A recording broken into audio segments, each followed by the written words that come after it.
What's the bitch's name? I don't know.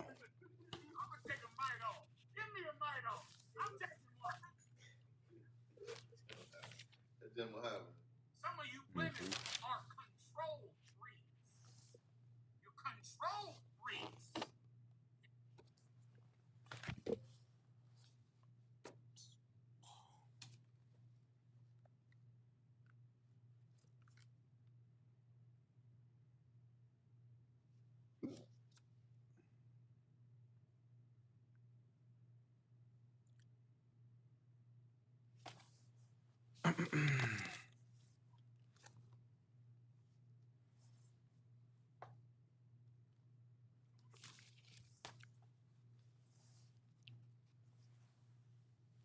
All right, Shalom. I'll give brothers and sisters a brief moment to go ahead and chime in. Let me see if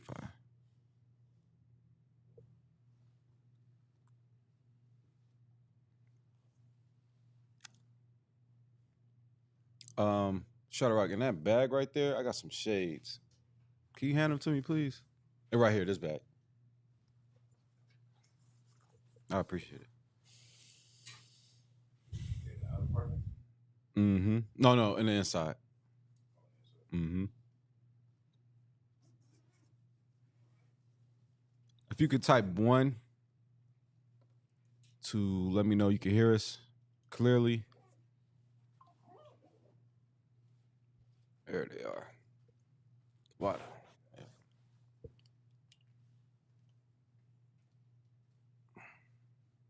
All right.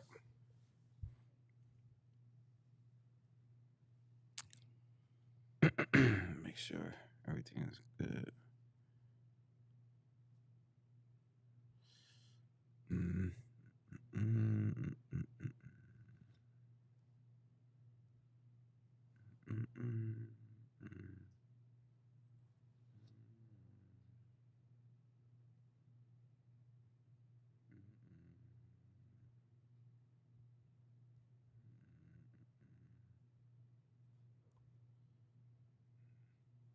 What's going on, Quadash? The water. If there are any questions brothers and sisters may have, feel free to ask them now. Feel free to ask your questions now. I'm gonna address an argument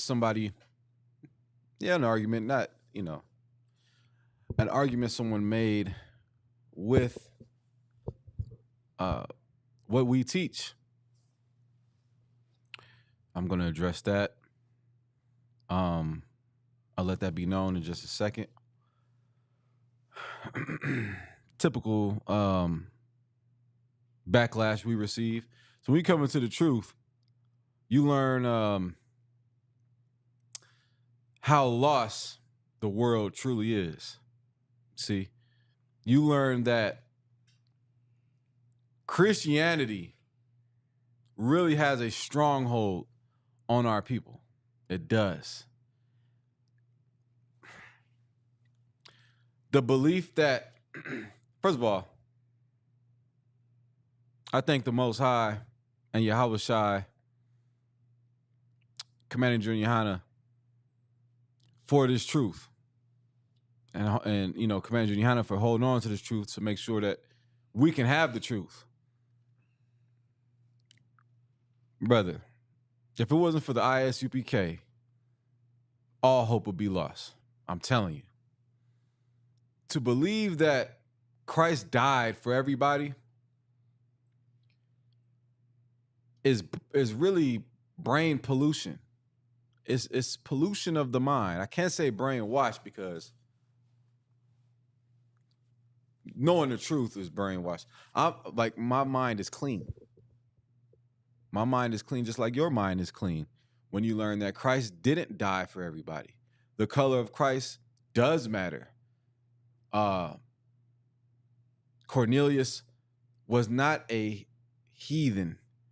The mark of the beast is not a microchip. Who the children of Israel are does matter. I've been talk I talk to people about the Bible all the time. That's my profession. In my career, this is in your career, this is what you do. You talk to people about the scriptures, and most of the time, if not all the time, you're going to battle. You're going to battle and you're going to go back and forth with somebody.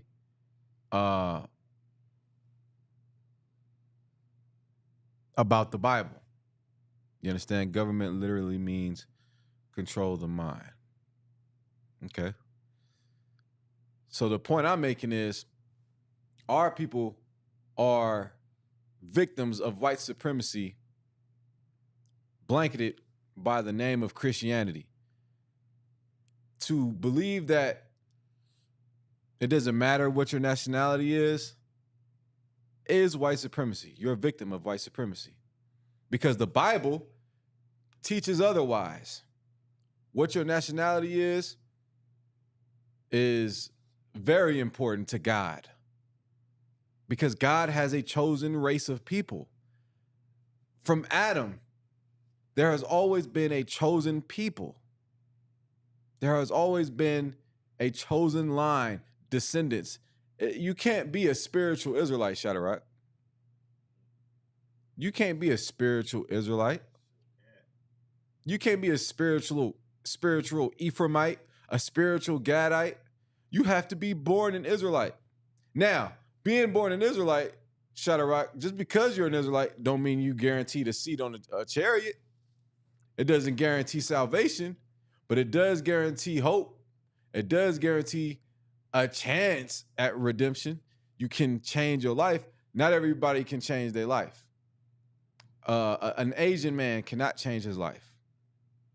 An African cannot change his life and serve Christ because they're not a people to God. And I'm going to show you that in the Bible. Go ahead, Shadrach. You want to say something? You know, like what you're saying, I want that's true. Because how could you be a spiritual Israelite without being chosen by the Most High? The Bible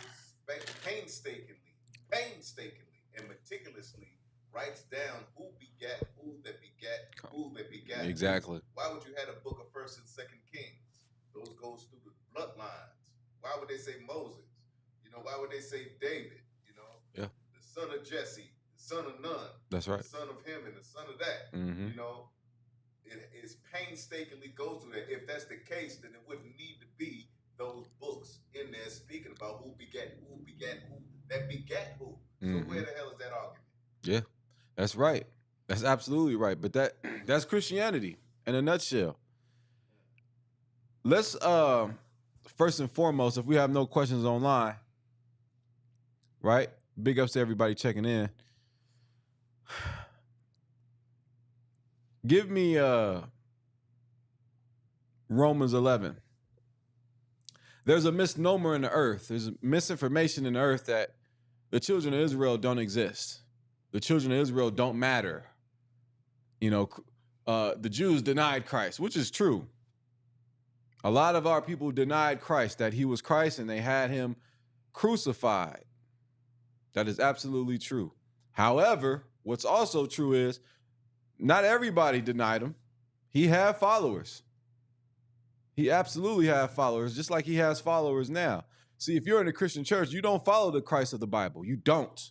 You do not follow the Jesus Christ that Mark wrote about, that Luke wrote about, that Matthew wrote about, that Paul witnessed. You are not talking about the same Christ as me. You're not.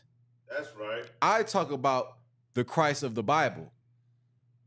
That's what we talk about in the Israelite School UPK under Commander Journey. We do. You do not.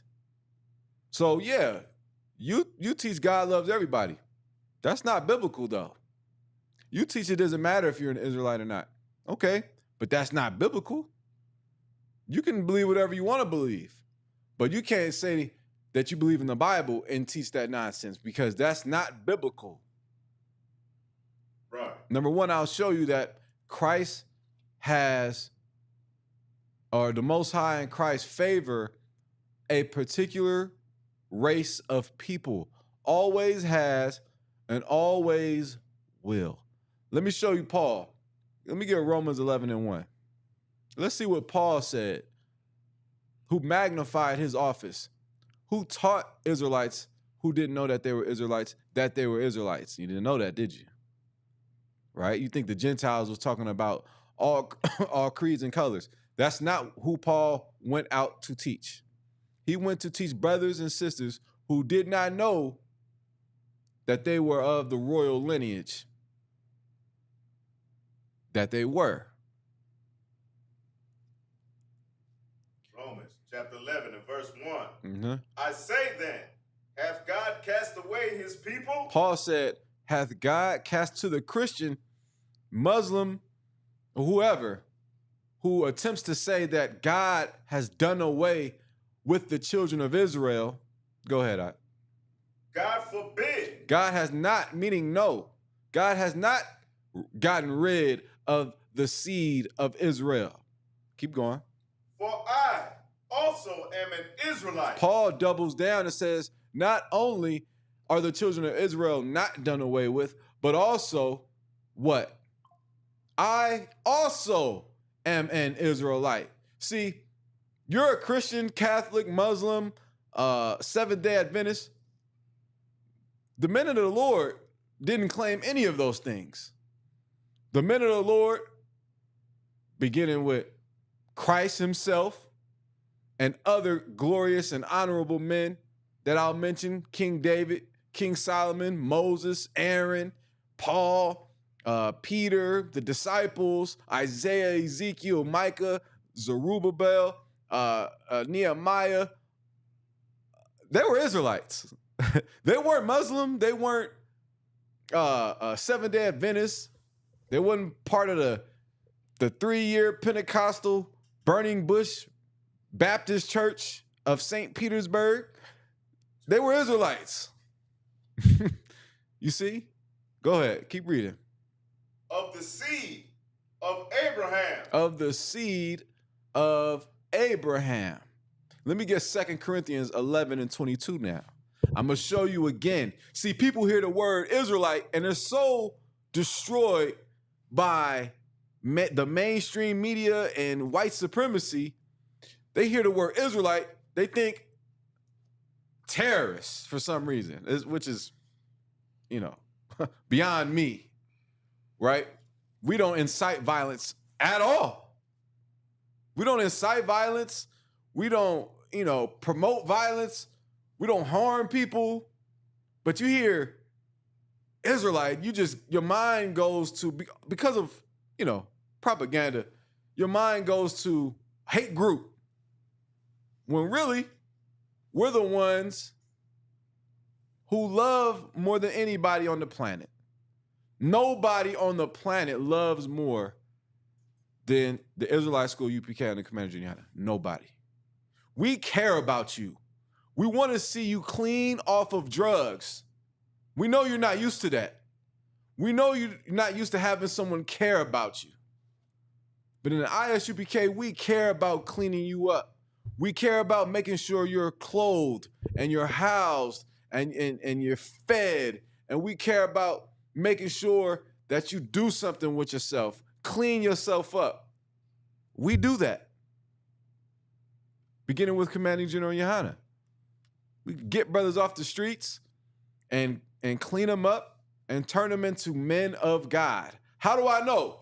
Because it happened to me. It happened to you, right? God. We were doing all kind of stuff in the world and got cleaned up. That's a miracle. You see? But what did they do?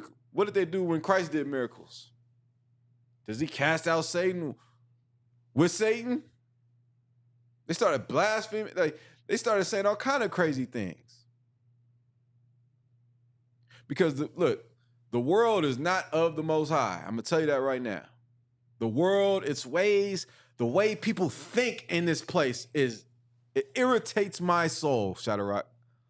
I cannot stand this place. That's right. The mentality of blacks, Hispanics, and Native Americans.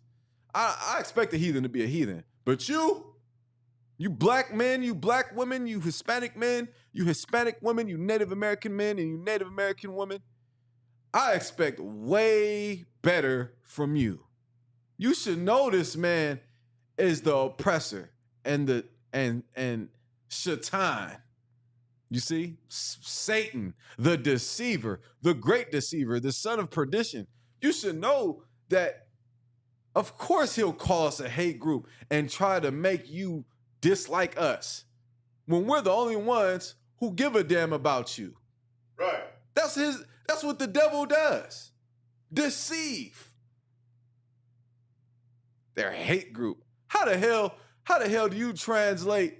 Okay, if we're a hate group, then what the hell is the Christian church that has a track record of bloodshed, genocide? That's not a hate group? Oh, I'm sorry. I failed to mention that the Ku Klux Klan are a Christian organization. And they terrorize black people. That's a known fact, right or wrong. Right. So when I talk to people and I tell them I'm an Israelite and their eyebrows raised, Paul was an Israelite. I'm sorry, Shadrach. Jesus Christ is an Israelite. Right? Go ahead, you want to say something? That's right. You know, the Ku Klux Klan is embedded with all of the racism and the plantations and the slave trade. The Southern Baptist Christian Church had the Ku Klux Klan. That's the church that they belong to. That's the largest organization in Christianity, underneath Catholicism. All right. That's right. That's right. Read that in 2 Corinthians. Oh. Chapter 11 and chapter 11, verse 22. 2 Corinthians chapter 11 and verse 22. Mm-hmm. Are they Hebrews? Paul said, are they Hebrews? Listen, the Corinthians were Israelites in Corinth, Greece. Come on. Go ahead, Shadrach. So am I. Paul said, are they Hebrews? So am I. Keep going. It gets better. Are they Israelites? Are they what? Israelites. Christians? Israelites. Muslims? Israelites. Are they Israelites? So am I. Paul says, so am I. Keep going. Are they the seed of Abraham? Are they the seed of Abraham? But you could be a spiritual descendant of Abraham. Shadrach, that is not biblical. Keep going. So am I. So am I. Keep going. Verse 23. Are they ministers of Christ? That's it on that. Now I want you to give me Hebrews 7 and 14. You know, I had a Muslim, right, try to tell me, you know, if you've ever been to Hollywood, you know, they got all kind of different vendors on the street, right, Shadrach? Yeah. And they're promoting whatever they're promoting or whatever, right? Right. And it was this Muslim, and he had, basically his table was ask a question, right? Basically, he's a know-it-all, whatever. What do you do? All Muslims feel like that, right? So anyways, he was like, you know, Jesus Christ was a Muslim. I said, really? Because I've never read the Bible, apparently, and I must have missed that. So I said, show me where in the Bible it says that Christ was a Muslim. He said, what does Muslim mean? I don't know. Right? Muslim means to submit. Did Christ submit to God? I said, that's what you're not going to do. That's what you're not going to do. I said, show me in the Bible where Christ pledged allegiance to Islam or being a Muslim. First of all, the God of Islam and the God of the Bible are two total different powers. First of all, I don't even want to say that. One is a power, one is not. You get my point? That's right. Allah is nothing. Allah, you know, allows you to beat women and, you know, Kiss rocks. do detestable things. I'm trying to work on my, you know, algorithm lingo so we don't get banned or anything. To minors, You understand? Like our God and Islam's God is not the same, right? What they say our God said you can't eat pork. I said, yeah, we don't eat pork, but you eat shrimp though, and you smoke hookah. We don't do that. We don't throw acid on women. We don't do that. Right? They do that over there, brother. That's right. If they have passages. I'll say that because it's not scriptures. They have passages in the Quran that if your woman out of pocket, you can strike her. Right? Christ never taught that. So don't talk to me about Christ. You go deal with a Muhammad having a 9-year-old wife. You go deal with that. Don't try and teach me the Bible. So when you come into the truth, you deal with, all kind of crazy doctrines and teachings and people claiming to know the Bible. You got to really, I'll say this too, you got to really study that Bible. You got to really study that Bible, because if you're not, you end up getting caught out there, man. You end up getting caught out there. You don't want to do that. That's right. You do not want to be that person. So, but the point I'm showing you right now is that the children of Israel are very much still a people close to God, the only people close to God, the only people that can receive salvation. Hell, the only people that need salvation. Right. You've been to Beverly Hills, Shadrach. Yeah. What do these Edomites need to be saved from? I see Tapasar in the chat. Tapasar know what California is. He know Beverly Hills, brother. Ain't no Trader Joe's in San Bernardino. Is there a Whole Foods out here? I don't think so. Man, listen. Even down to the quality of food, they don't need to be saved, man. We need to be delivered. Our situation is one that needs deliverance. Go ahead, Shadrach. In Beverly Hills, we used to go up there and get that trash and put it in our stores to sell to other people, like a thrifty store. Right. And you gotta buzz the buzzer to an estate. They have estates. You can't even get on the property unless you go through that buzzer, that security, and that's where they live at. Man, niggas don't go to estates in the ghetto. Part of my language, niggas don't go to Beverly Hills. It's always a discrimination. Every time I have been to Beverly Hills, it's police looking at you, ask you, what's going on. Somebody, a Karen calling, like every time. It's ridiculous. Like Beverly Hills was never a place I wanted to go. Right. I remember we went to UCLA college. It was a weird vibe there because they're just not used to seeing black men be black. Especially, in the truth. They're not used to seeing hardcore brothers in shades and boots and a beard. And it's just, we stick out, right? Like a light in a dark place, in a dark room, right? So if you're a brother or sister coming into the truth, especially you brothers, what you got to understand is the world is going to be against you. That's fine, because we are against the world. I'm against the world.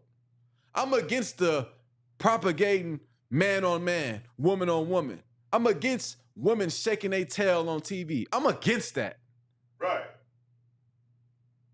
No, like, I am against everything this world promotes. That's right. I am pro-Bible. I'm pro-Christ. I want Christ's kingdom to thrive. Right. We've been under this devil, we've been under this oppressor for a long time. But one day, Shadrach, one day will be our last day here. That's right. One day will be the last day of our captivity. One day. One day we're going to say, damn, we not slaves no more. One day we're going to say, damn, I don't have to pay taxes to Esau anymore. One day it will be the day Christ returns. Right. One day will be the day chariots cover the sky. That's right. One day. That day is coming. One day, Shadrach, like everything we talk about, everything we teach, everything we receive backlash for, everything that has made us the black sheep in the family will all come to fruition. And one day, That's right. we will be home, man. Get the Most High a hand, man. Woo. Hey, That's this Bible right. is powerful. And listen, I don't need to dig up Moses' bones to believe in that. Because you got people that, we got Akhenaten's sandals. What? Okay. Yeah, I don't need tangible proof of God. See, I have something that, and when I say I'm speaking on behalf of every brother priest in this school. I have something that the world does not, and that's faith. That's faith. When I read the Bible, I don't question it. Right. I don't question if Christ really walked on water or not. I don't read and be like a skeptic. I don't know. I watch a lot of documentaries on the Bible. A lot of scientists try to, scientifically explain miracles and things like that. Like, for example, that movie Exodus, Gods and Kings, right? Which, in my opinion, was a terrible movie. I like the original Ten Commandments with what's his name? Charlton Heston, right? There was devils playing. I get all that, but I enjoyed the spirit of the movie, right? That's just me. However, right? It's a good movie. It helps me paint pictures in my mind when I go back and read, But anyways, Exodus, Gods and Kings with Christian Bale, Batman, right? Who's a terrible Batman in my opinion. The director, the focus of the movie, the direction of the movie was to scientifically explain the plagues, right? And I'm listening to him, and he's like, each plague was a result of the prior plague.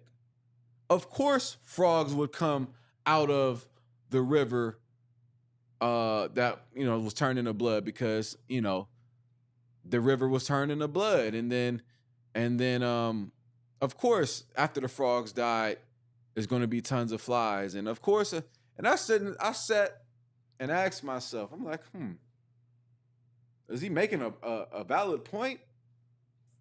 And then I called the man above me, and I was like, "Slack it, sir," because it was kind of messing with my head a little bit. I'm not gonna lie. I'm like, was that a scientific, like, where do we draw the line between science and miracles and the power of God? And I was told, so cold, man, so cold. I was told, God controls science. That's it. Right? The reason why I didn't like that movie, I got you, Shadrach. The reason why I didn't like that movie too is because it didn't show the water standing on a heap when we walked out of Egypt and we walked through the Red Sea. It just showed the water like slowly evaporate. Man, the water stood as a heap, like two walls. Right? Somebody asked, why hasn't any miracle happened lately? Who said they don't? Who said miracles don't happen? Miracles happen every day. Miracles happen every day. Every day. Go ahead, Shadrach. You still alive? That's a miracle. Living in the hood, you still alive. And then, speaking of science, if they can't even get the weather straight. They can't get the weather straight.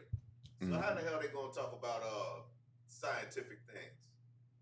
Right. And those walls of water and the little bit of water that passed like that, the walls of water destroyed the Pharaoh's army, an entire army. That got to be destroyed by a wall of water like a tsunami. Mm-hmm. It can't be destroyed by a little bit of parting of some damn water. Mm-hmm. So that's fake as hell. Yeah, that's absolutely right, man. Like, brother, what the point of what the brother just said is miracles. A miracle isn't an angel just appearing. That's a miracle. That's miraculous. 100%. But so is you letting weed go. You know how hard it is for someone to let marijuana go? Oh my goodness. I got another one for you.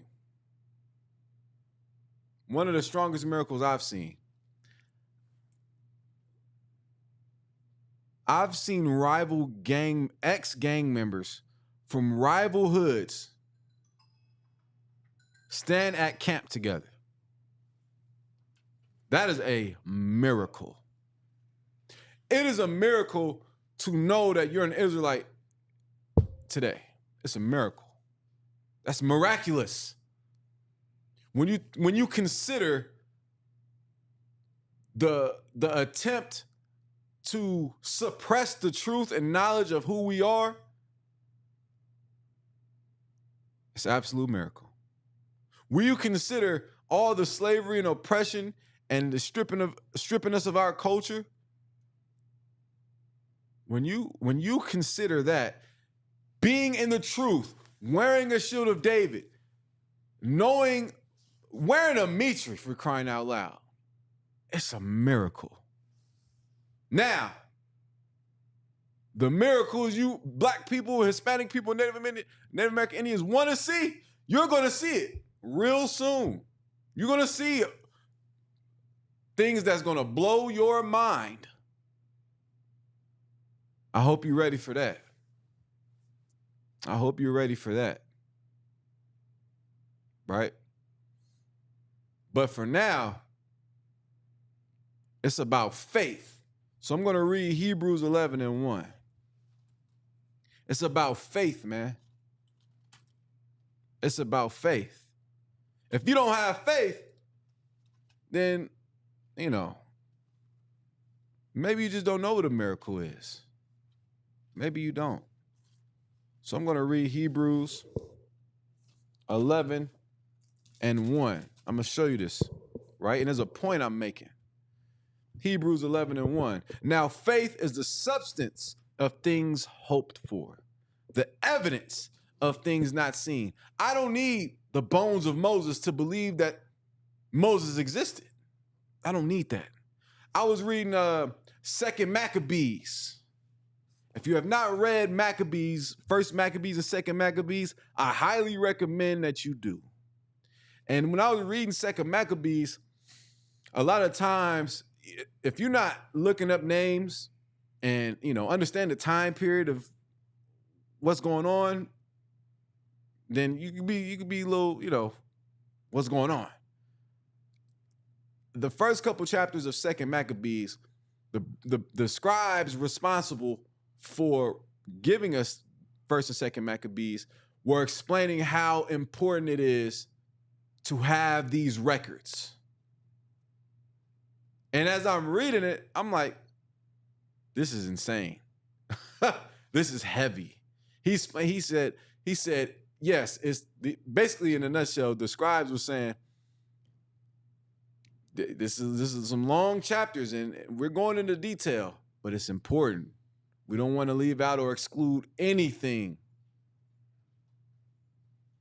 And that's why when you go on these records, man, when you go on these records about Abraham getting ready to sacrifice his son,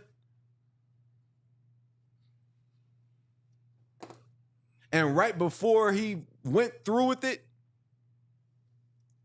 an angel stopped him or told him to no, stop, Abraham. Abraham. That Abraham displayed faith.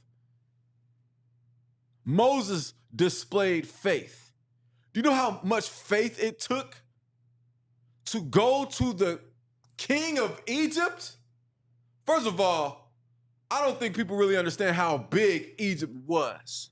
Egypt was the superpower of the earth. In military might and economics, Egypt was a superpower. It was the America of its time, right? And Moses went to Pharaoh and told Pharaoh, he didn't ask, can you let my people go? Is that what he said? Please, Pharaoh? No. He commanded, first of all, speaking to a Pharaoh was commanding him to let my people go was, a thing that just didn't happen back then. Moses went in there in the name of God and told him to let my people go.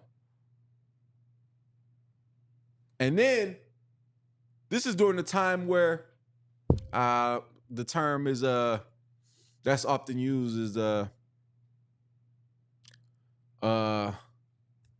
is it polytheon? Polytheism? The belief in many gods, right? Nonetheless, polytheism, something like that. The point is, Pharaoh didn't care about anybody but himself and what he worshiped, right? So when Moses went in there pronouncing a God that Pharaoh didn't know, Moses, in faith, pronounced the God of Abraham, Isaac, and Jacob. In faith. Moses could have chickened out. Moses could have, I'm not, you're going to have to find somebody else. He could have did that, but he didn't though. Right? I got you. Right? Another example of faith. Elijah called fire from heaven. Right, Shadrach? Yeah. Elijah went against 450 prophets of Baal alone. Did he doubt that fire would come down and consume the altar? No. Or did he pray aloud and call on the Most High in confidence that the Most High would let his power be known and shown in the presence of King Ahab, a wicked man, a wicked king over Israel, and Jezebel, an evil Zidonian princess who introduced the worship of Baal to the children of Israel and had prophets unalived? This takes faith. Christians, I got you shut up. Christians don't have faith. Muslims don't have faith. You know why? Because we in Israelite School UPK, we're persecuted for what we teach. We're persecuted for what we believe in every single day. And it's going to intensify. And we know that you hate us on them corners. We know that you hate seeing us. But guess what? We have faith and we're going to do it anyway. That's right. We're going to do it. Right. Christ said, when he comes, will he find faith on earth? Well, in Israelite School UPK, we make an argument for that he will. Because we believe in this thing. And we believe in it with our actions. We don't just, I'm not Thabuan on camera and Earl off. That's crazy. My name's not Earl, by the way.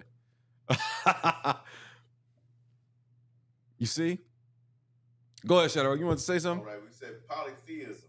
Mm-hmm. It is the word. Polytheism, Merriam-Webster's dictionary, belief in or worship of more than one God. Right. We believe in one power. Let's read Hebrews 11:6. But without faith, it is impossible to please the Most High, or it's like it, to please him. For he that cometh to God must believe that he is, and that he is a rewarder of them that diligently seek him. That's another thing. You have to diligently seek the Most High. Give me Isaiah 34:16. You have to seek the Most High. If you're a brother or sister in this truth, let me explain something.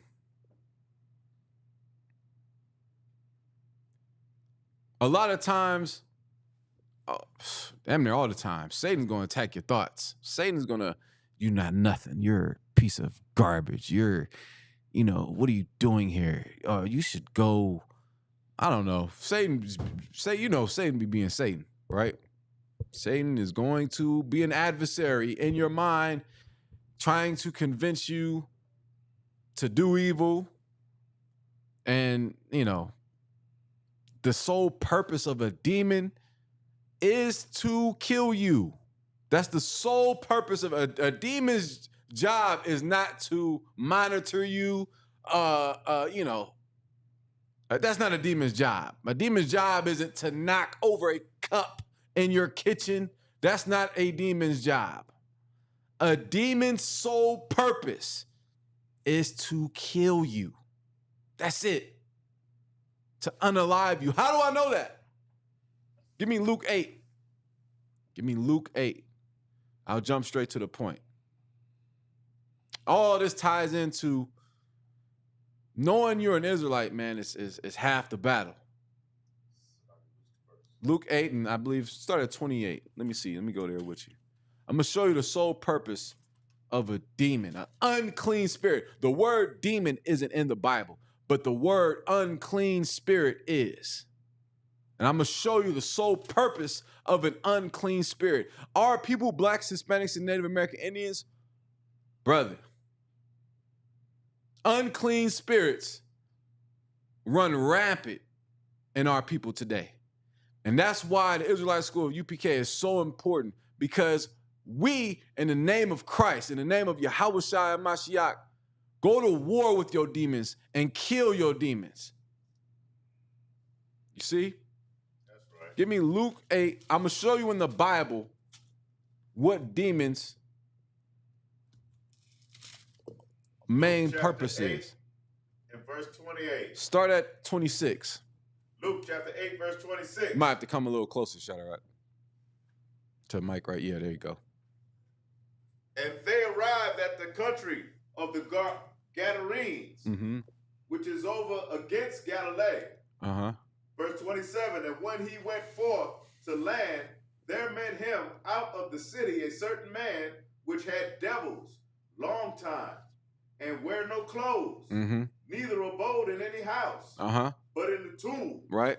Verse 28, when he saw Christ, Yahushua, he cried out and fell down before him. This was a man that was victim to horrible things in his life.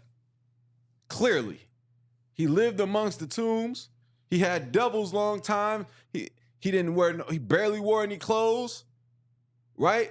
This man looked rough. As you can imagine, he probably went through some traumatic things in his life. And those demons, or those devils, right? When he saw Christ, cried out, and he fell down before Yahushua. Keep going. And with a loud voice said, What have I to do with thee, Yahushua, thou Son of the Most High God? I beseech thee, torment me not. Right, torment me not. Keep going. Watch this. Verse 29. For he had commanded the unclean spirit. The what? The unclean spirit. The unclean spirit. Keep going. To come out of the man. For oftentimes it had caught him. And he was kept bound with chains and in fetters. And he brake the bands and was driven of the devil into the wilderness. Right. Keep going. Verse 30. And Yahushua asked him, saying, What is thy name? And he said, Legion. Right. Now, who was talking at this point? Keep going. Oh, that's a whole nother, right? But you see that, right? He asked, what is your name? He said, Legion. Why? Because many devils were entered into him. I believe in, I want to say Matthew or John, one of the other accounts, says, for we are many. Right? Unless you know who's responding. Go ahead. Verse 31. And they besought him that he would not command them to go out into the deep. Mm-hmm. Verse 32, and there was there an herd of many swine feeding on the mountain. Mm-hmm. And they besought him that he would suffer them to enter into them. And they begged Christ, who they acknowledged as the Son of the Most High. They begged Christ for him to suffer them to be cast into the herd of swine. Keep going. And he suffered them. And he suffered it. Keep going. Verse 33. Then went the devils out of the man and into the swine. So the unclean spirits or the demons or the devils went into the herd of swine nearby. What happened? Keep going. And the herd ran violently Right. down a deep place into the lake and were choked. Right. Keep going. Verse 34. When they that fed them saw what was done, they fled and went in and told it in the city. Now, here's what you need. Why is this brother reading this? The point is this. The point is when those demons went into the herd of swine, what did the swine do? Go to sleep? Gain an appetite? They ran violently off a nearby cliff and died. Why? Because that's what a demon's job is. A demon's job is going to kill you either two ways, slowly or quickly. It's going to get it. That's a demon's job. A demon's job is to constantly remind you of traumatic things and put you in a state of depression and want to off yourself. It's a demon. Right? I was watching Brothers in Court. Brother might be in court for doing a crime. And a lot of times, brother, like, I just snapped, and once I did it, I came to my senses. Like with everything. Right? Like if you do something you're not supposed to, right? The feeling of doing something you're not supposed to, you know you're not supposed to do it, right? All of our people know right from wrong. All of our, in the truth or not, you know sleeping with a man's wife is wrong. You just know that. That's naturally, like, that's a no-no, right? But you do it anyway. And once you do it, you're like, damn, that was wrong. The demon didn't got you to do what it wanted you to do. You know damn well you should not be smoking cigarettes. The box says will or can cause cancer. And you smoke it anyway? That's because that demon in your mind it's going to feel good. You're going to get lightheaded and, you stressed out. Just, smoke some cigarettes. It's a demon. It's also a demon in your mind. I mean, did Moses actually exist? How do we know that the Bible is really the word of God? What about the book of Enoch? Or maybe the mark of the beast is a microchip. You're gonna battle demons, unclean spirits, devils. And that's why I told the brother earlier in the class, to come out of all of that is an absolute miracle. It's a miracle, man. It's a miracle. Brothers have left the streets. Brothers don't do drugs. Brothers love each other. Sisters ain't out there with her legs open. She's in class, head covered, dressing modestly, acting to that which is of appropriate and formal of a woman of God in this day and age. Miracle. Nothing short of a miracle. And I applaud every brother and sister who has changed their life, because there are countless demons constantly on the attack for your life that want you to be the person you used to be, that want you to revert to old ways, that want you to go and sleep with that man's wife, that wants you to sleep outside, that wants you to leave your husband. Constantly, demons. That wants you to be impatient with your brother or sister. That wants you to celebrate Christmas and birthdays. I said this last week, Shadrach. Life is about decisions. Life is decisions. Left or right, yes or no, up or down, wrong or right. It's about making decisions. My question to you is, what decision did you make today? My question is, what decision are you going to make? Are you going to make, and correct me if I'm wrong, Shadrach, it's only two kinds of decisions. It's only the right decision or the wrong decision. Go ahead, Shadrach. I was about to say a good one or a bad one. A good one or a bad one. We had a saying, me and my friend said, don't be a victim of a bad decision. Don't be a victim of a bad decision. Come on now. Make the right decision, man. If you know, like going back to my original point, give me Matthew 24:13. Coming into the truth as a Black, Hispanic, or Native American Indian man, putting on his culture, learning the Bible, teaching the Bible, this lifestyle. When Christ said, carry your cross, he meant exactly that, brother.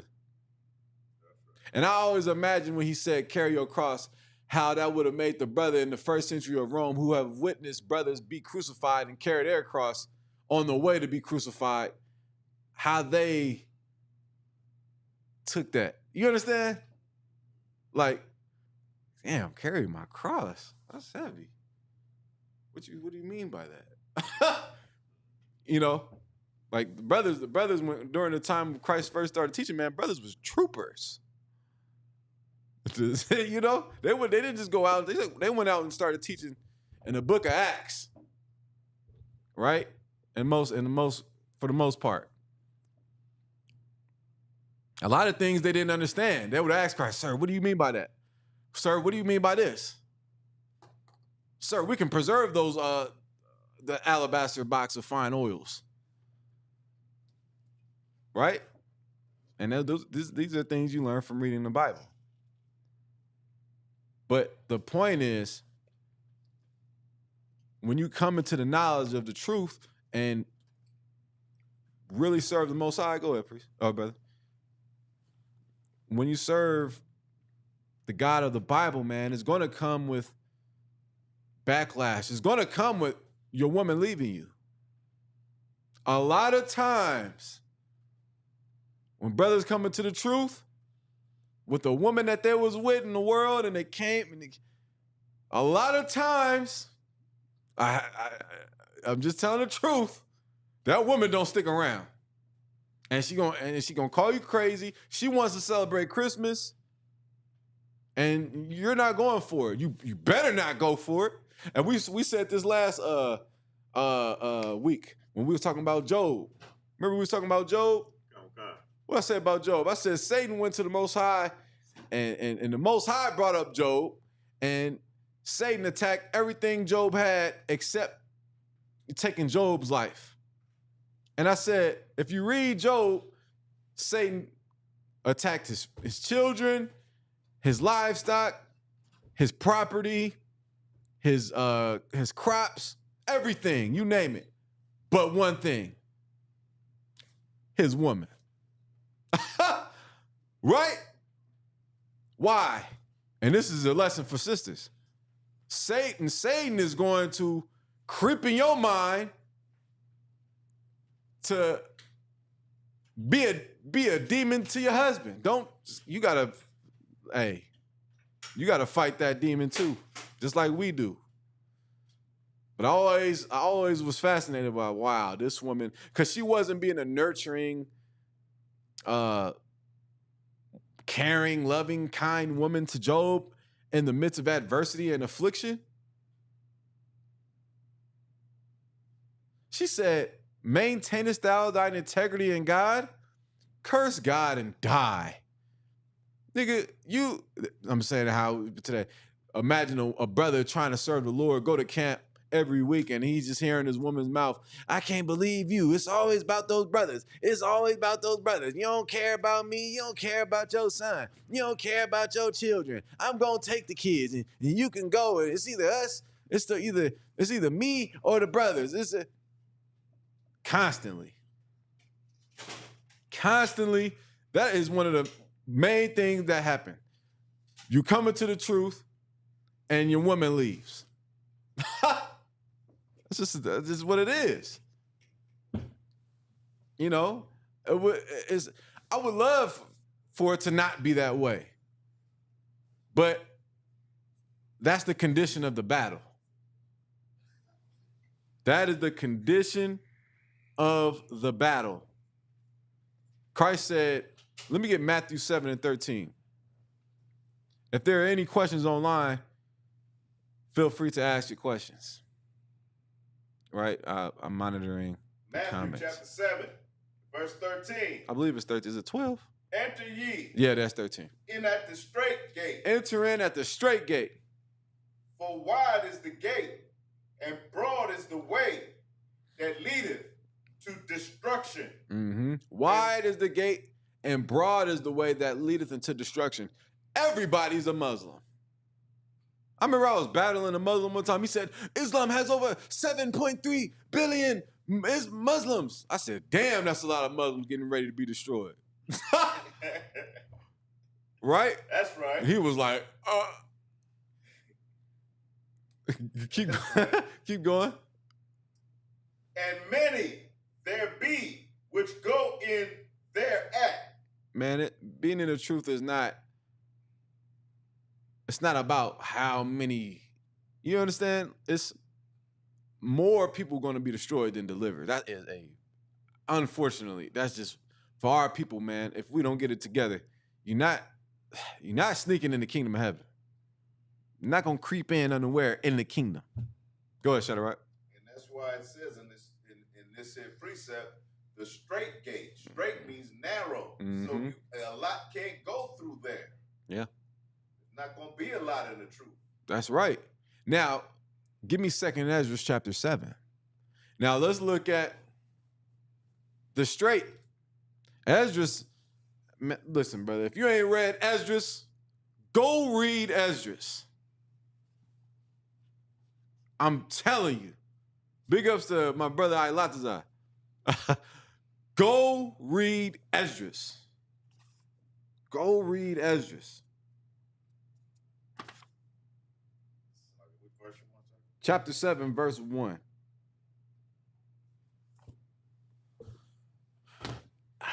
I'm not even going to give it away. Just read it. 2nd Ezra, chapter 7, and verse 1. And when I made an end of speaking these words, there was sent unto me the angel which had been sent unto me the nights afore. Verse 2. And he said unto me, Up, Ezra, and hear the words that I am come to tell thee. Verse 3. And I said, Speak on, my God.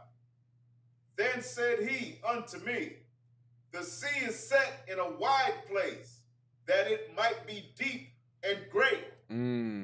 Verse 4.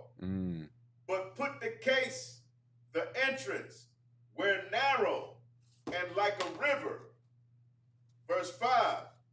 Who then could go into the sea? He said, and I said, Speak on, my power. Then said he unto me, The sea is set in a wide place, that it might be deep and great. But put the case, the entrance were narrow and like a river. Keep going. Verse 5. Who then could go into the sea and look upon it and to rule it? If he went not through the narrow. How could you go into the ocean? as large as it is, if you didn't go and rule it, if you didn't go through the river that leads to the ocean. Keep going. If he went not through the narrow, how could he come into the broad? Keep going. Verse 6, there is also another thing. The city is builded and set upon a broad field, and is full of all good things. Verse 7, the entrance thereof is narrow. First of all, this angel, if I'm not mistaken, Tapasar, I believe he's in the chat. I believe this is Uriel. That brother no, right? I believe Esdras was dealing with Uriel or Awariala, right, in the Hebrew. There is another thing. A city is builded and set upon a broad field and is full of all good things. Keep going. Hold on, not Zach. There is also another thing. The city is built and is set upon a broad field and is full of all good things. Right. Verse 7, the entrance thereof is narrow and is set in a dangerous place to fall.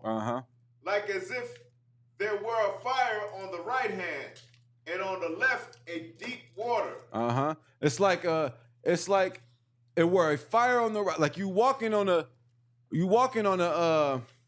a dangerous place to fall, like as if there were, like it's one narrow, straight gate, straight road, right?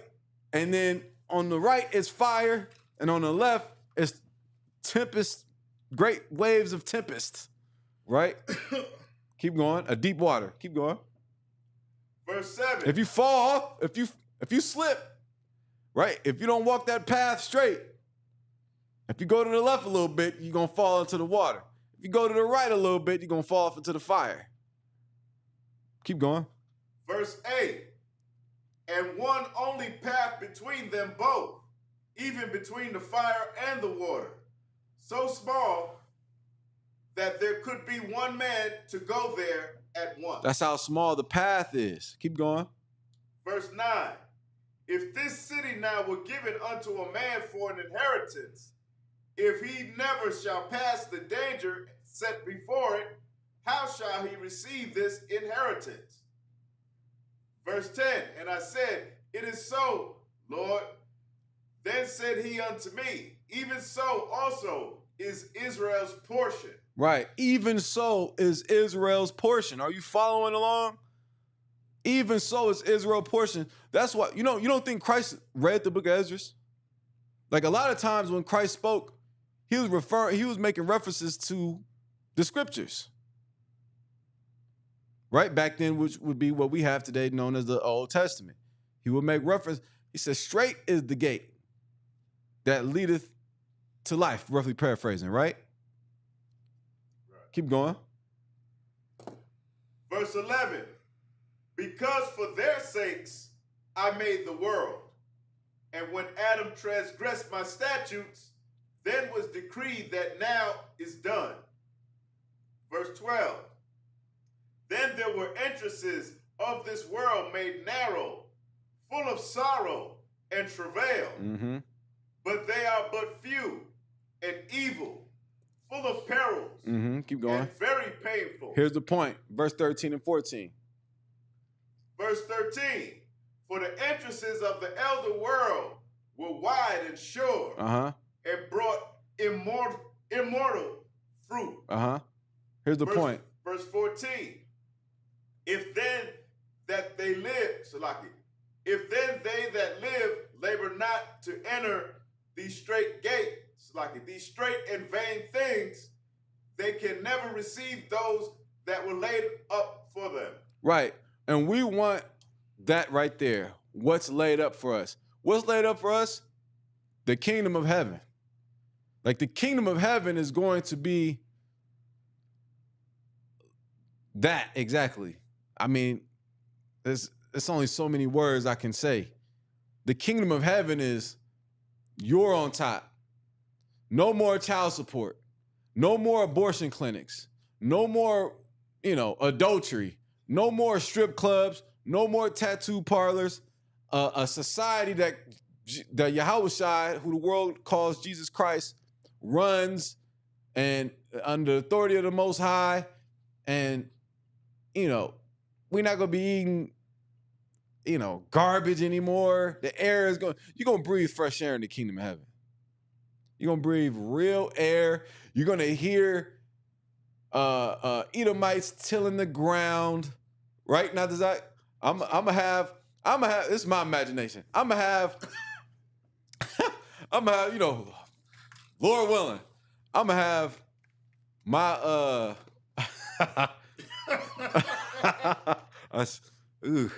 I'm gonna have like a I don't know a Ishmaelite or something, a Elamite, right? Duking out with one of your finest Edomites. I don't know. You understand? Or trade me 3 Japhites for 4 Edomites. But I want that Edomite right there. He swing a hammer real good. Yeah, I like that. I want that Edomite right there. Nah. You're gonna have to cough up a little bit more. I got this Moabite that makes some mean sticky rice. I don't know. But I think about those things, man, because that's gonna be heaven for us. To be in that position of power. To be in a position of, we're not gonna be them, not that. We're not gonna do it. Damn, man, YouTube and algorithm. Sexually assault their women, right? We're not going to do things like that. But you best believe you're going to be in that field working, pick cotton. Man,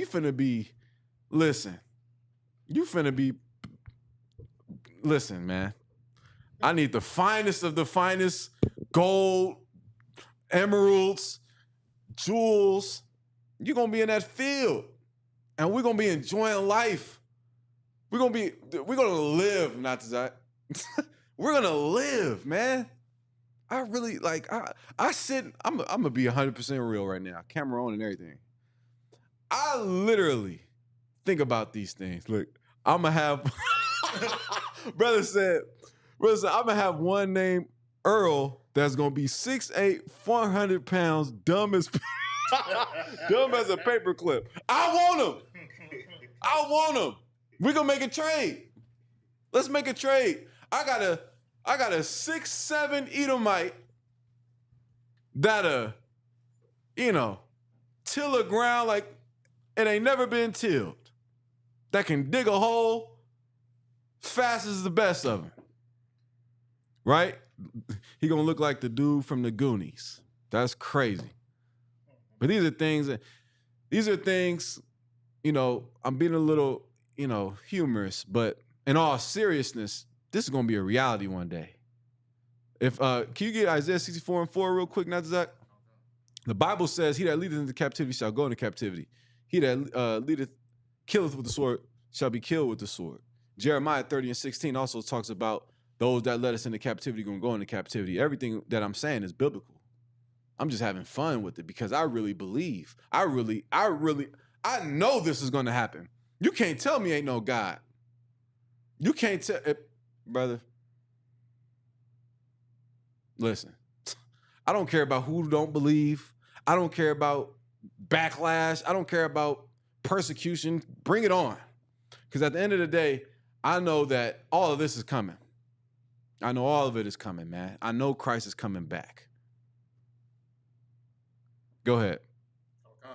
The book of Isaiah chapter 44 and verse 4. And they shall spring up as among the grass. Right. As willows. No, Isaiah 64:4. Oh, Salaki.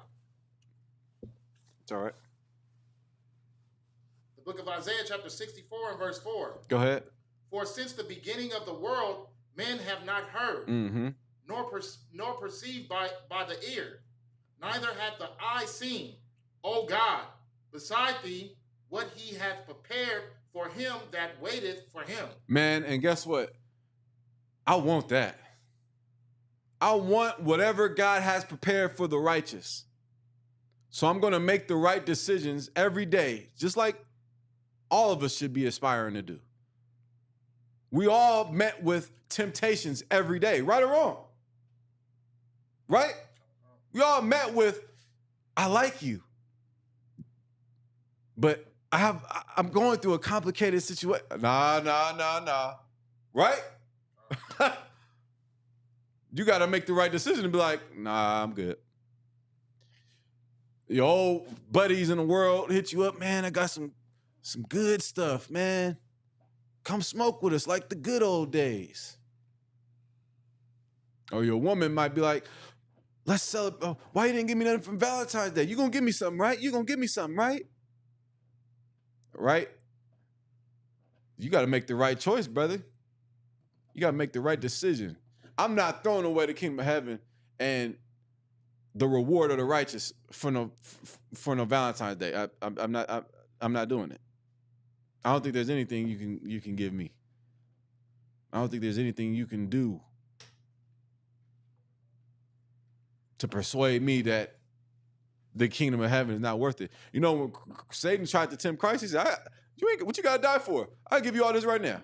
You ain't got to die for these people. You ain't got to die for them. Them? Nah, you ain't got to go through that. You can rule now and have women feeding you grapes at your leisure now. I'll give you all the kingdoms of the world now. Christ made the right decision. He was tempted just like us. You understand? In the kingdom of heaven, this precept is letting you know that not even your farthest, as far as your imagination can go, the kingdom is going to be greater than that. I always imagine in my mind when I sit and think and I just space out, I always imagine, did he say this publicly? I just want to breathe fresh air. I want to breathe fresh air, brother. I want to eat good food. I want to eat good food. Fresh fruit. No chemicals and, yeah, just GMO corn and seedless. I don't want that. I don't want to see women shaking their behind on TV no more. I don't want to see that. I don't want to see that. I don't want to see, the culture today is hip, how they explain life in rap. Like, that's not us. That's not us. But I hit your woman. I'm the ops. I'm killing. I'm shooting. I got this tucked in case a nigga act funny. And bro, I'm tired of that. I'm gonna keep it a bean with you. I am through with this place. That's right. The attitude of people, the entitlement of people. Right. This empire, it's hard to get through the DMV. It's hard to get help in it. I remember going to I had a situation. I had to go to the emergency room, and the lady was rude as hell. I'm like, woman, I feel like I'm dying. You didn't rude it, but I'm noting in my mind, like, why are you so rude? You should be like, everything's gonna be all right. You get what I'm saying? Like, crazy. This place is all jacked up, brother. It's all messed up. The love of many shall wax cold. We live in that time. Right. We live in a time where people don't believe in the Most High. We live in a time where people learn the truth, fall out the truth. Learn the truth, be on fire for a second, and then burn out and go. You know how many brothers I came in with that's not here? And I'd be like, damn. For what? A woman? Brother. Let me get Matthew 24:13. This is what it's all about, man.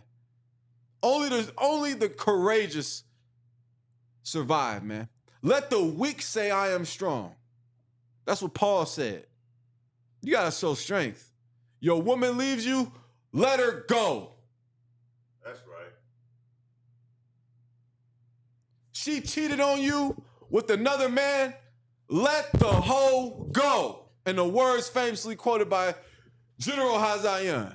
Let the hoe go. That's right. I had to replay that like a million times because I went through that.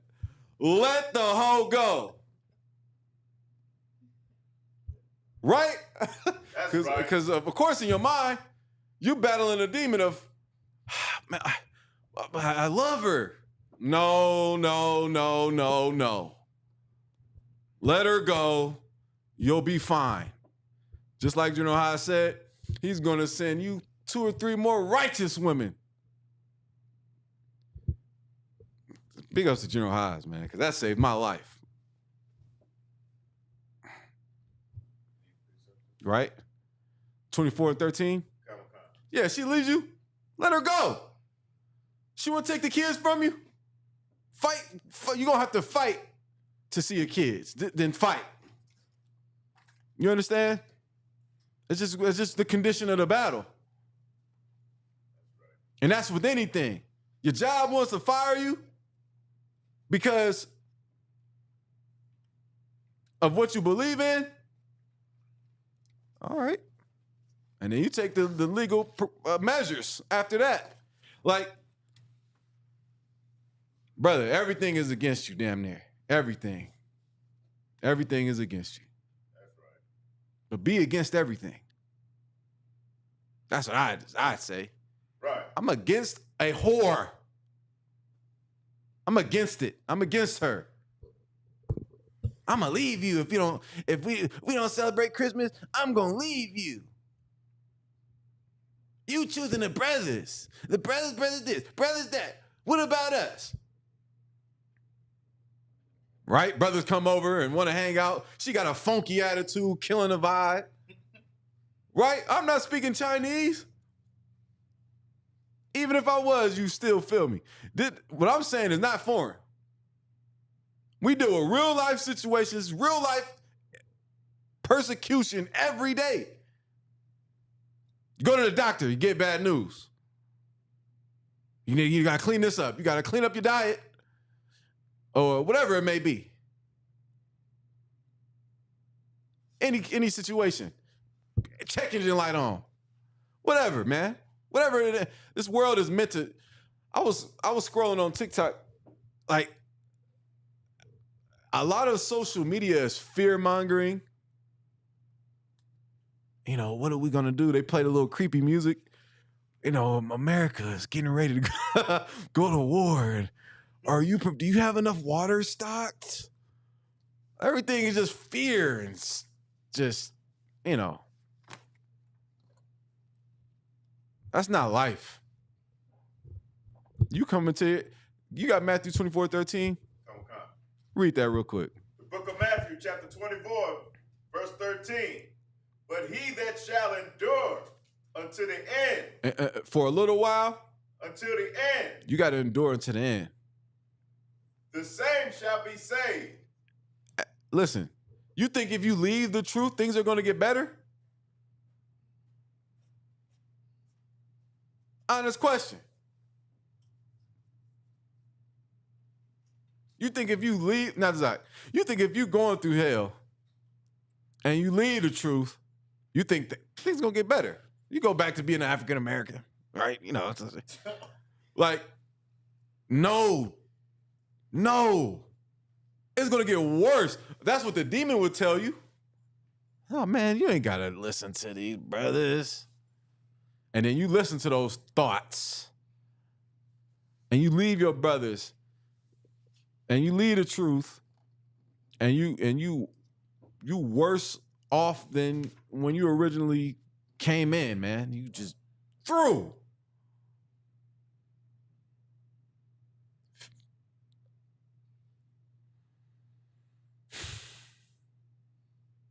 Make the right choice, man. Make the right choice. Make the right decision.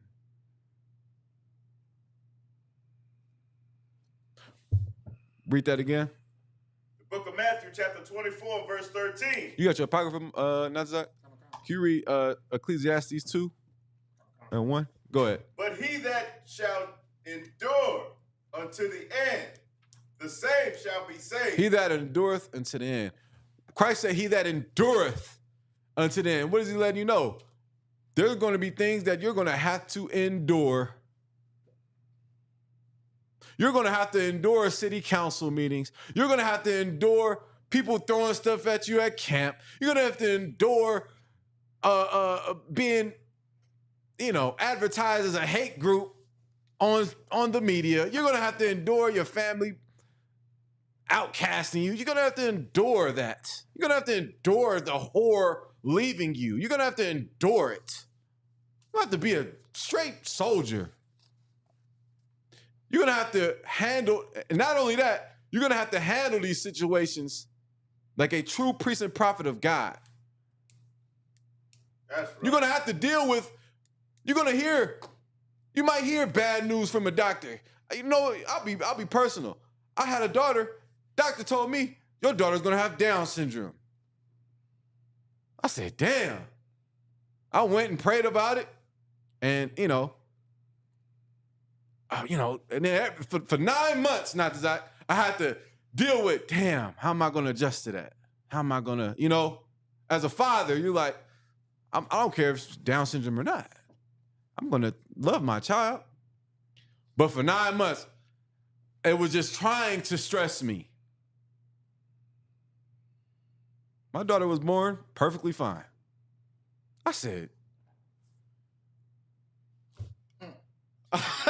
what was the point? Like crazy, right? You deal with all kind of crazy things out there that thrown your way. You don't have to go into it, right? I mean, the list is, maybe you've never lost a woman in your life. And then you lose one. But did you really lose it?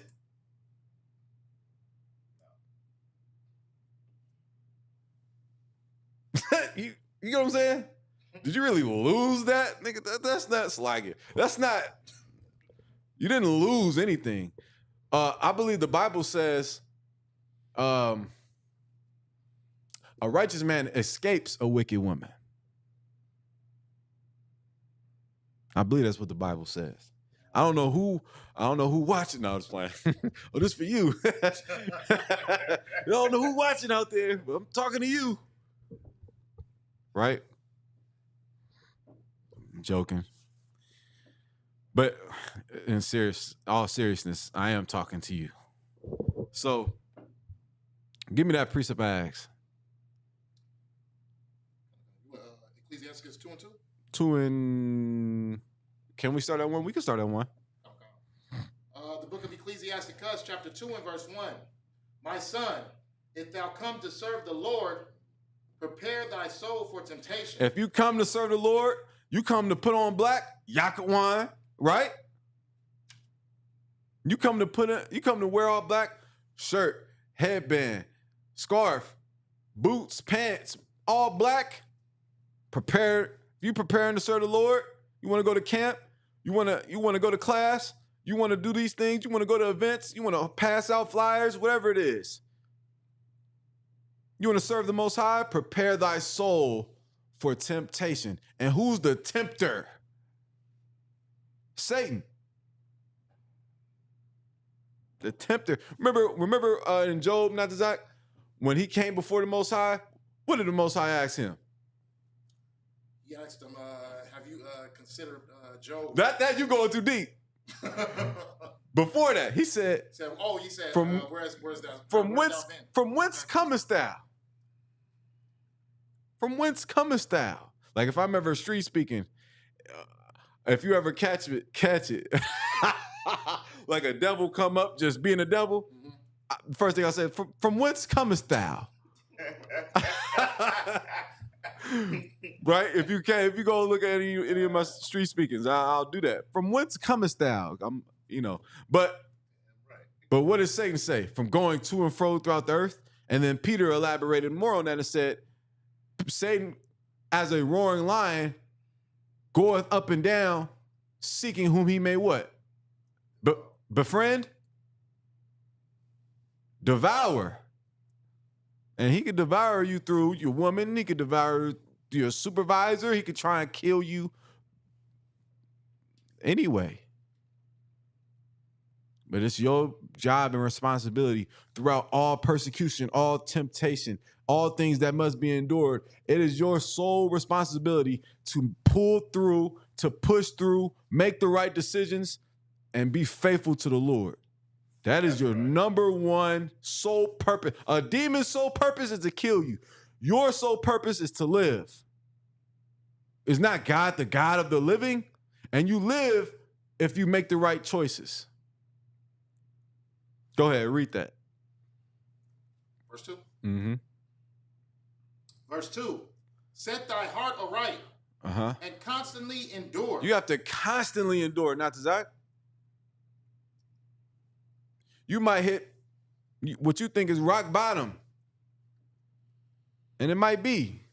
You might be without a car. You might be without a slave. You might be without this and without that. But what do you have? That's what we really got to sit back and analyze. You got to battle those demons, because if you don't, those demons are trying to put you in a state of depression and make you like, is this worth it? And I hate my life. And you can't be like that. You got something far greater than any of those things. Would you trade this for that? Would you trade this truth for a slut?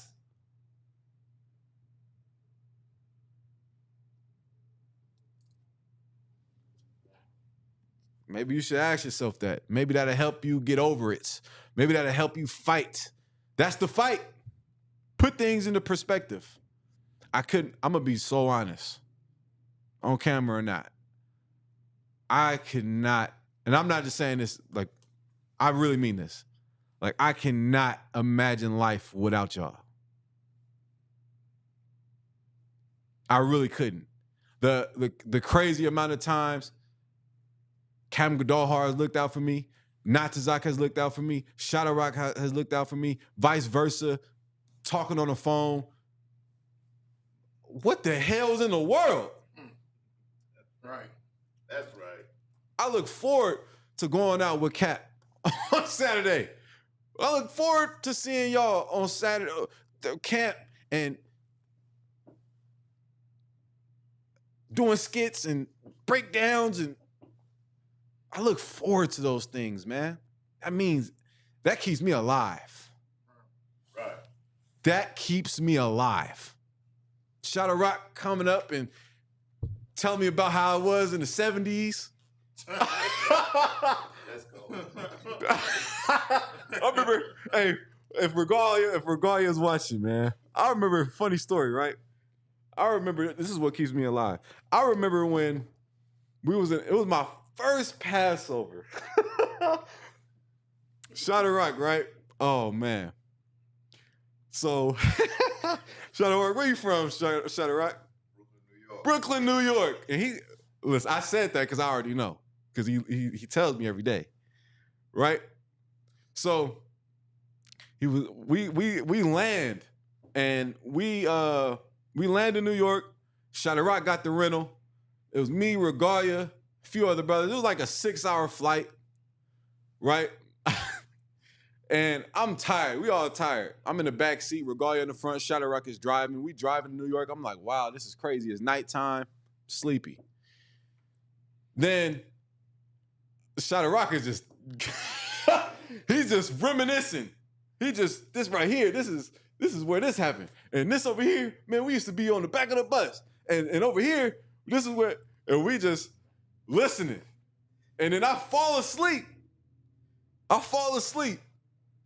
Like an hour go by. I wake up to, and over here, this is where,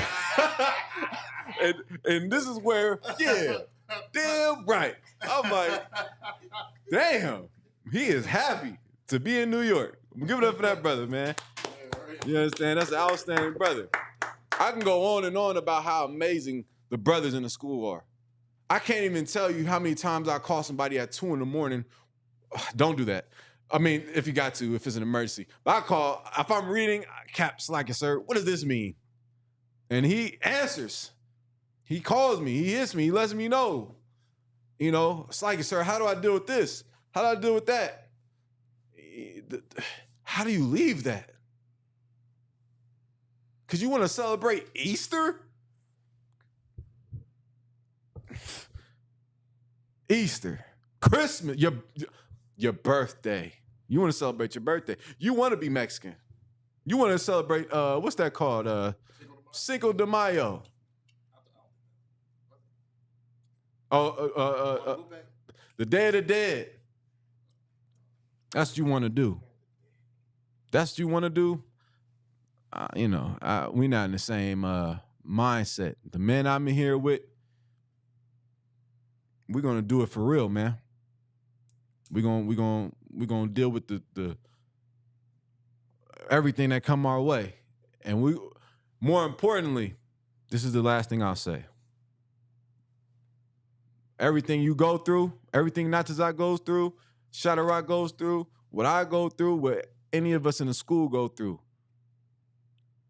we all gonna go through it, whatever it is, together. We're gonna deal with her trying to keep your kids from you. We're gonna deal with that. As a team, we're gonna deal with it. We're gonna deal with your car getting, you know, what's this, towed. We're gonna run here and run to AAA and run to the DMV and do everything we gotta do. Like, that's Christ. That is the true spirit of Christ. And if you're someone with that spirit, with that Holy Spirit, who is willing to go the mile for your brother, know your reward is great.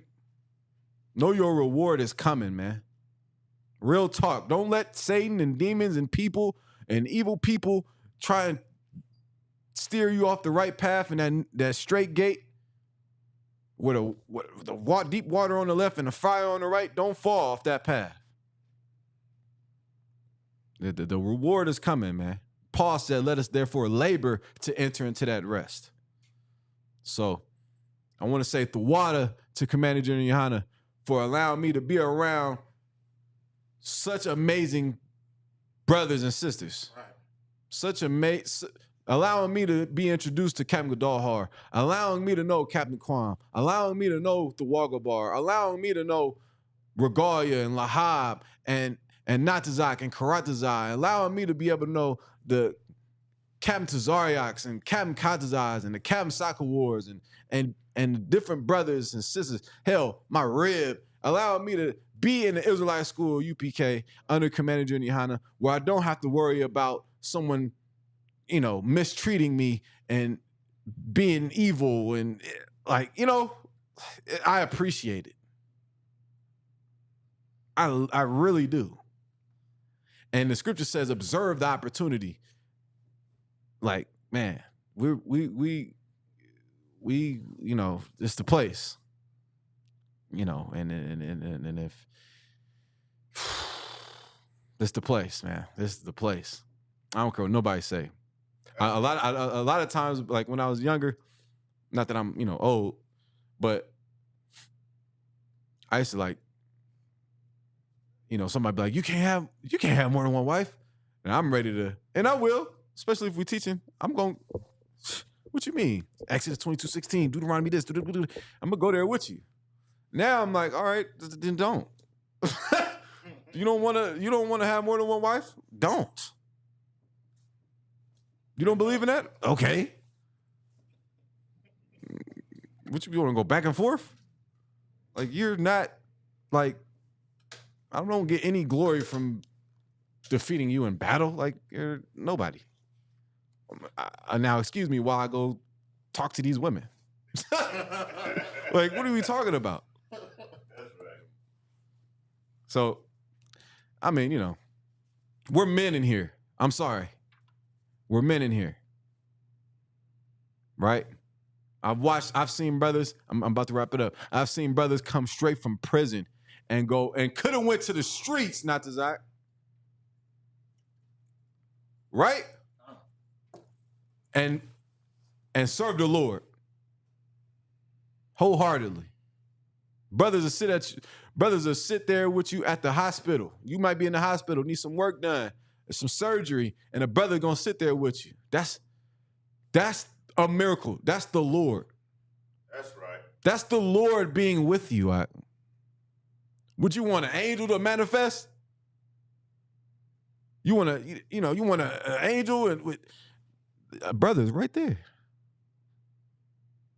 That's the Lord. That's comforting. Right. You know, a lot of our people in the world, man, and I care so much for brothers and sisters, like, that's not in the truth. And I be thinking, like, damn, how do they deal with, how do they deal with all this? They don't have the hope of the truth and the kingdom of heaven and chariots, and they don't know nothing about that. All I know is stress and bills and death and sicknesses and betrayal and griminess. You know how the world is. And I was talking to somebody and they was just like, man, I don't have anything. Like, I'm just, I'm like, man, you gotta come to the truth. You gotta come to the truth, man. And that's just real. I was being real for the last 30 minutes about dealing with things like that. I got a little personal, which I don't mind. You understand? But any questions? Oh, sweat. With that, man, we're gonna get up out of here. I want to say the water to everybody that tuned in. June, what was that? 17th is a high holy day, Feast of First Fruits. That'll be on a Monday at sundown. If you're in the area, come check us out, man. Come serve the Lord with us, man.